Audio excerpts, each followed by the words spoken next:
Hi friends, ఈరోజు మనం orange juice తయారు చేద్దామండి. ఇవి యూఎస్లో ఆరెంజెస్ అంటున్నారు, కానీ ఇవి అంతా మన బత్తాయిల టేస్ట్లోనే ఉన్నాయి.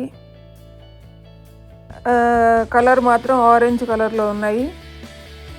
వీటిలో జ్యూస్ బాగానే వస్తుంది. ఒక్క గింజ కూడా లేదండి. అయితేను మన బత్తాయిలు అయితే బోల్డ్ గింజలు వస్తాయి మనకి జ్యూస్ తీస్తుంటే. చూడండి, ఇది సిట్రస్ జ్యూసరు. దీంతో ఈ విధంగా జ్యూస్ చేస్తున్నాము. జ్యూస్ చూడండి ఎలా వస్తుందో. ఈ విధంగా మొత్తం అన్ని ముక్కలు జ్యూస్ తీసేసేయాలి ఆ జ్యూసర్తో. చాలా ఈజీగా అయిపోతుందండి సిట్రస్ జ్యూసర్తో. చాలా బాగా నచ్చింది నాకు ఇది. తొక్కుల్లో ఏమాత్రం జ్యూస్ లేదు. ఇప్పుడు మనకు అందమైన ఆరెంజ్ జ్యూస్ తయారైపోయింది.